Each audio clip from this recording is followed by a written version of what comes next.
모닝타임즈 시간입니다. 아침의 시작이 너무나 어둡죠. 물가가 왜 이렇게 잡히지 못하는 걸까요? 일단 간밤에 미국의 8월 CPI 지수가 발표됐는데 예상치를 상회하게 되면서 3대 지수가 좀 공포스러운 하락으로 거래를 마쳤습니다. 그동안의 반등이 좀 무색할 정도인데 그동안 이 9월 FOMC를 앞두고 자이언트 스텝을 밟을까 빅 스텝을 밟을까 이 부분을 고민했다면 이제는 울트라 스텝 이야기까지 나오고 있는 상황입니다. 시장이 언제까지 인플레이션과 금리 인상의 압력을 좀 받아야 할지 탈출구는 있는 것일지 전문가의 의견을 들어보겠습니다. 토마토 투자클럽의 최원재 전문가님 함께합니다. 안녕하세요. 안녕하십니까. 네, 전문가님 저도 깜짝 놀랐어요. 좀 많이 빠졌더라고요. 네, CPI 충격이 좀 어마어마했던 것 같은데 특징들 알려주시죠. 네, 예상보다 높은 CPI의 미국 3대 지수 모두 급락했는데요. 다우가 3.9% 하락, 나스닥이 5.1% 하락, S&P 500이 4.3% 하락했습니다. 전업종 다 빠졌고 거의 전 종목 다 빠졌습니다. 8월 CPI가 전년 대비 8.3% 상승했는데요. 근원 CPI는 6.3% 상승했습니다. 둘 다 모두 예상치를 상회했는데요. 헤드라인 CPI 같은 경우에는 예상치가 8.0%였죠. 그리고 근원 CPI 같은 경우는 예상치가 6.1%였습니다. 헤드라인 CPI 같은 경우는 전월 대비 0.1% 상승했는데요. 전월 대비 예상치는 마이너스 0.1%였습니다. 근원 CPI 같은 경우에도 전월 대비 0.6% 상승했는데요. 예상치로는 0.3% 상승이었습니다. 지금 전부 다 지금 에너지 가격을 빼면은 거의 다 이제 모두 다 이제 상승했다고 봐야 되는데요. 에너지 가격은 전월 대비 5% 하락했지만은 식료품이 0.8% 상승했고 주거비가 0.7% 상승, 의료 서비스가 0.8% 상승, 신차가 0.8% 상승하면서 에너지 가격 하락분을 만회했습니다. 그다음에 지금 노무라증권 같은 경우에서는 9월에 100bp 금리 인상을 이번 이제 CPI가 발표되면서 예상을 했고요.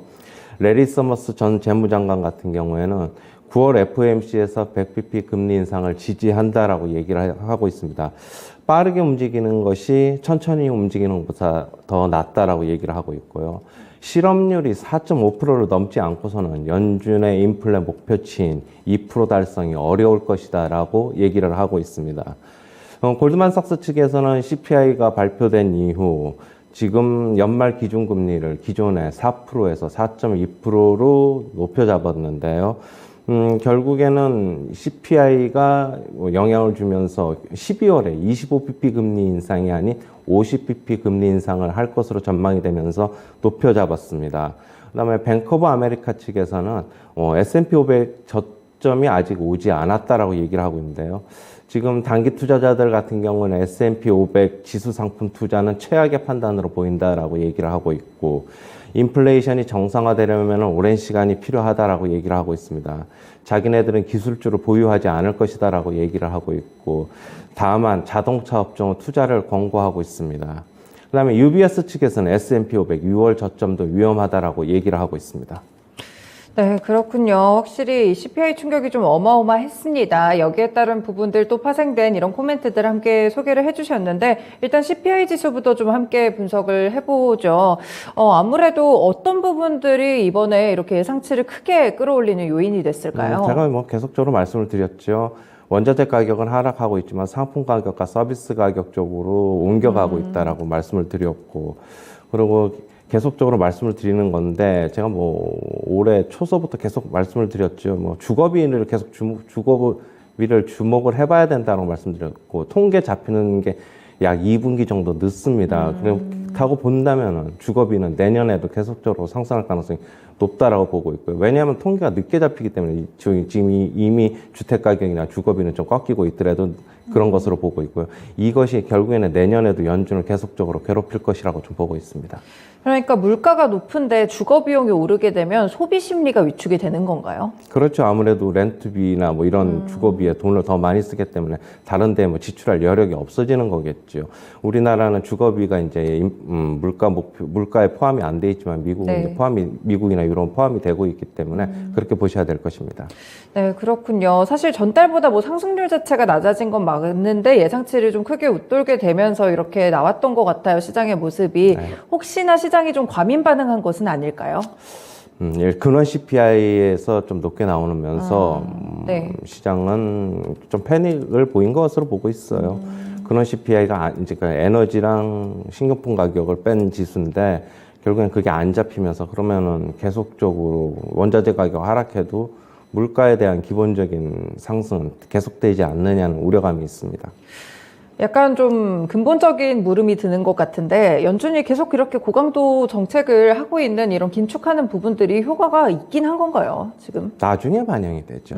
이게 뭐 어느 정도 시차를 두고 반영이 되는 거니까 네. 지금 이게 뭐 올바른 판단이다, 아니다라고는 지금 섣부르게 판단하는 것은 아니라고 보고 있습니다. 과거를 보면은 역시 금리를 올려서 물가를 잡는 거는 이제 전통적인 방식이기 때문에 뭐 이렇게 할 수밖에 없는 것으로 보고 있어요. 네, 그렇군요. 이제 그래서 아무래도 노무라 증권이라든지 레리 서머스도 그렇고 이제 100bp 금리 인상 이 이야기를 꺼내고 있는 것 같은데 지금 어떻게 좀 그러면은 9월 FOMC에서 1% 인상 가능성이 좀 높아졌나요? 지금 패드워치, 지금 채권 시장에서는 네. 그 어제까지만 해도 75bp 인상이 92%였거든요. 네. 근데 66%까지 갑자기 떨어지고 어제 0%였던 100bp 인상이 34%로 올라왔어요. 그래서 두 네. 개를 합하면 100%가 되겠죠. 그런데 지금 75bp만 인상할 것으로는 보고 있어요. 100bp는 너무 나가는 것이 앞서 나가는 것이 아닌가 그렇게 보고 있습니다. 전문가님 생각은 그러니까 75bp 정도 인상할 네. 것이다 이렇게 보시는 네네. 거죠? 네, 그렇군요. 그럼 9월을 조금 넘어가서 11월까지 갔을 때도 뭐 자이언트 스텝을 할 가능성이 높아졌나요, 지금? 지금 현재는 좀 높아졌어요. 11월, 12월은 50bp, 25bp를 전망했지만은 네. 11월 같은 경우에는 지금 75bp 인상론도 상당히 지금 이번 CPI를 발표로 해서 불거져 나왔고, 역시 하지만은 네. 나머지 그러니까 9월 CPI도 봐야 되고 10월 CPI도 봐야 되니까 그 지표에 따라서 움직일 것이라고 보고 있어요. 그렇군요. 매월 발표되는 이 인플레이션 지표가 과연 어느 정도 잡혀줄지 변화는 있을지 이 부분 보시면서 11월까지는 좀 대응을 해보시는 필요가 있겠습니다. 골드만삭스 측에서 연말 기준금리를 4.25%포인트로 예상을 했었는데 어느 정도 수준으로 올린다는 건가요? 원래 이제 4%였거든요. 아, 네. 4%였는데 25bp를 추가한 것으로 얘기를 하고 추가했어요. 네네. 9월에는 75bp 하고 그다음에 11월은 자기 기존 전망치는 또 50bp 하는데 12월에 50bp를 올려 잡았어요. 50bp를 25bp에서. 네. 네. 그래서 이제 조금 높여 잡은 것으로 보고 있습니다. 네, 그러니까 전반적으로 글로벌 IB들도 이번에 CPI 발표된 다음에 자기들 전망치를 좀 조정을 네, 하는 것 같습니다. 뭐 골드만삭스 측도 자이언트 스텝, 빅스텝, 빅스텝 이렇게 연말에 좀 예상을 해주고 있는 상황이고요. 아무래도 이제 지수가 그러니까 어느 정도 충격을 흡수하게 될지가 상당히 중요할 텐데 지금 S&P 500 같은 경우 연저점이 3,636포인트잖아요. 뭐 언제까지 얼마나 더 밀린다는 건가요? 지금 UBS 측에서는 6월 저점을 조만간 테스트할 것으로 지금 보고 있어요. 네. 뱅크 오브 아메리카 측에서는 아직 저점에 오지 않았다라고 지수의 전망은 얘기는 하지 않았고, 네. UBS 측에서는 조만간 이제 테스트할 것으로 보고 있는데 아마 이런 것 같아요. 지금 금리 인상에 대한 전망치가 추가적으로 미국 시장은 데이터의 즉각 숫자의 즉각 반영을 하고 있거든요. 그럼 25bp 내지는 50bp가 추가적으로 인상될 것이라고 본다면은 지수도 더 아래로 밀릴 것이다. 그렇게는 보고 있는 것 같아요. 그렇군요. 그 전문가님이 아까 설명을 좀 해주실 때 뱅크 오브 아메리카 측에서 그래도 이렇게 저점이 온다, S&P 500 이런 이야기를 하면서도 또 자동차 업종에 대한 투자 포인트 살아있다고 말씀해 주셔가지고 네. 어떤 이유에서 그런가요? 그 특별한 어떤 이유는 나오지는 않았는데 네. 특정 산업, 즉 자동차 업종에서는 자기네들은 투자를 권고한다라고 지금 얘기를 하고 있어요. 아무래도 이런 것 같아요. 인플레 감축 법안 수혜를 입으면서 자동차 가격이 싸지면은 네. 좀 더 많이 팔리지 않겠느냐 그렇게 보고 있는 것으로 보고 있어요. 네, 그렇군요. 이렇게 미국 시장 CPI 충격에 대해서 함께 좀 체크를 해봤는데 사실 이제 국내 시장에 어떤 영향을 줄지가 중요한 것 같아요. 어제 사실 2% 넘게 올라가지고 분위기 참 좋았는데 오늘 결국 좀 되돌릴까요, 많이? 그렇죠. 당연히 되돌린다고 봐야 될 것이고요.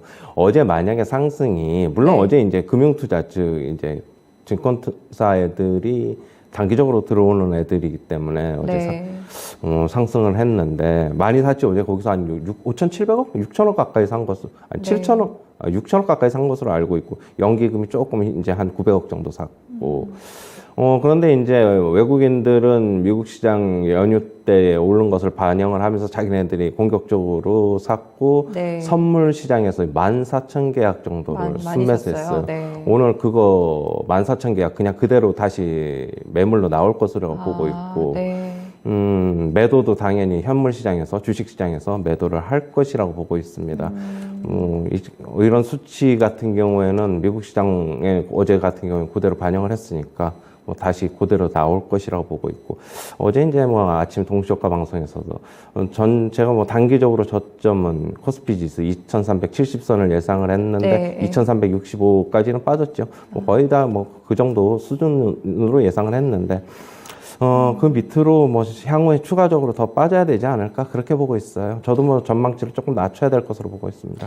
네, 그렇군요. 국내 시장도 분위기가 많이 어둡습니다. 그리고 연준이 계속해서 조금 이렇게 큰 폭의 금리 상승을 하게 된다면 결국에는 이제 금리 차이가 좀 많이 커지잖아요. 맞아요. 외국인 수급이 장기적으로 봤을 때도 더 나갈 여지도 있는 거죠. 그렇죠. 왜냐하면은 어제 같은 경우에도 어제 이제 코스피 지수 같은 경우에도 한 60포인트 이상 이제 상승을 했잖아요. 네네. 근데 원달러 환율 시장 차트 한번 잠시 보시면요. 생각보다 안 밀렸어요. 네, 한 맞아요. 7원 정도밖에 안 밀렸는데, 물론 많이 밀렸죠. 많이 밀렸는데 생각보다는 차트의 모습이 그래도 괜찮은 모습. 네. 제가 어제 그걸 보면서 혹시 오늘 뭐 미국 시장에서 또 추가적으로 하락이 나오지 않을까라고 저는 봤었는데, 역시 뭐 예상을 조금 맞은 것으로 보고 있어요. 환율 시장 계속적으로 불안해진다고 보고 있고요. 만약에 어제도 이제 말씀드렸는데, 한국은행 측에서는 가계부채 문제 때문에 빅스텝, 자이언트 스텝 솔직히 못 하잖아요. 네, 그게 이제 그렇죠. 무서워서 못 하는 거거든요. 네. 그래서 환율 시장에 대한 참여자들이 그런 기대감을 계속 갖고 있는 것 같아요. 그러면은 한국은행 측에서도 요번에 이제 자이언트 스텝을 할지, 만약에 울트라 스텝을 할지, 미국 측에서 할지는 어떻게 나올지는 모르겠는데, 네. 환율 시장의 충격이 만약 계속 된다고 하면은 한국은행 측에서도 조금 인식을 달리해야 되지 않을까. 외환 보유고를 지금 못 쓰고 있단 말이에요. 네네. 계속적으로 줄어들고 있어가지고 뭐 그렇게 본다면은 구두 개인만 하는 차원이 아니라 어떤 기대 심리를 좀 눌러놔야 되지 않나 그렇게 보고 있습니다. 네, 맞습니다. 이 달러 인덱스도 급등이 나와가지고 일일 상승폭이 거의 2020년 3월 이후 최고치까지 올랐다고 합니다. 이런 부분들 좀 고려해서 정책을 또 이렇게 좀 운영하시는 분들이 어떻게 좀 반영을 해줄지 이 부분을 체크를 해보시면 좋을 것 같고, 일단은 이렇게 시장이 물론 하락을 하고 있고 현금을 챙기는 부분이 중요한 건 맞는 것 같아요. 근데 이제 어제 보니까 주도주가 확실히 조금 바뀌는 흐름이 있었거든요. 혹시 이 부분이 조금 지속될까요?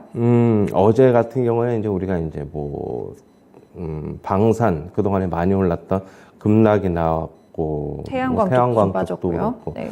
오늘 같은 경우에는 태양광은, 뭐 그냥 빠지는 거고, 네. 방산 쪽은 어제 하락분을 조금 만회할 수 있지 않을까, 그렇게 보고 있고요.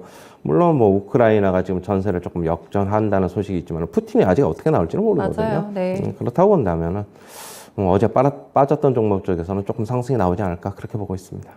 네, 이렇게 업종별 전략까지 오늘 함께 분석 들어봤습니다. 오늘 말씀 고맙습니다.